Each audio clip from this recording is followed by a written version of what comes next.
Hello viewers, hello listeners, hello everyone. Thank you once again for joining me on DMobs TV. Please don't forget to subscribe if you are coming here for the first time. If you're regular, just do the usual. Please like and comment and also share our video so that others may also see what we do here. Because what we do is we give you current affairs in real time. So yes, the story that we have, the issue that we have today is of course that of the deepening economic crisis in Zimbabwe, and various political leaders, institution, and a whole lot more CSOs are looking at ways in which we can end this crisis. The crisis is emanated in price hikes, in inflation, and a whole lot of other things. And we've seen recently that Professor John Mnangagwa as well as Professor Mthuli Ncube, as they head the Reserve Bank and the Ministry of Finance respectively, came to address the people with what they termed policies that were meant to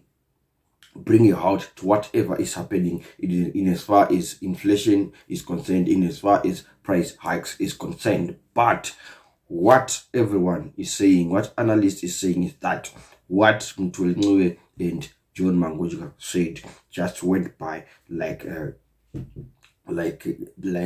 Maple and Itika. They said the solutions preferred did not really address whatever the country is facing. So I've got here with me a video from the Transform Zimbabwe leader Jacob Garivume, who also happens to be the convener of the famous 31 July protest that saw himself and and I'm sure Honorable Job Sikala were jailed with regards to that 31 July protest, and it was one of the most successful protests in as far as protests are concerned in Zimbabwe. So what Transform Zimbabwe leader Jacob Mafume is saying is, he's saying that what the country needs right now is a week-long protest where we will be sending a clear message to the government that enough is enough, that you really need to address whatever the problem facing the country are.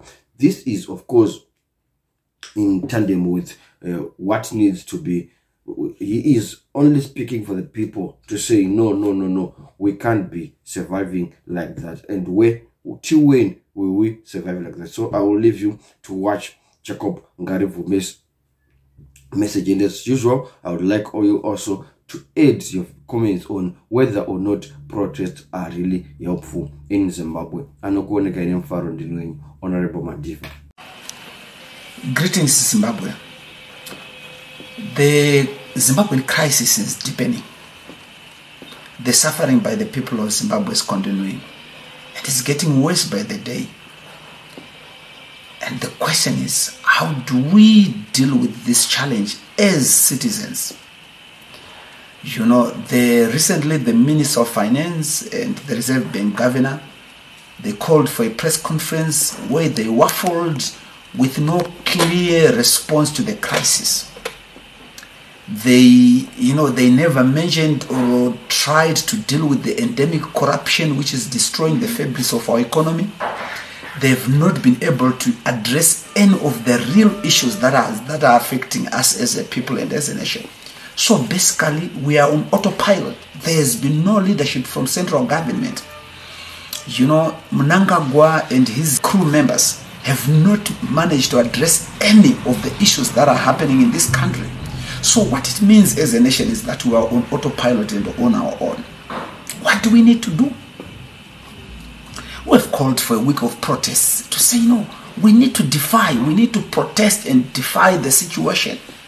You know, we need to do something as citizens. And we insist as Transform Zimbabwe and as an individual, as Jacob Garivume, I feel the best way forward for us is to speak out and challenge the situation. We need to address the challenge we have in this country as a people and as a nation.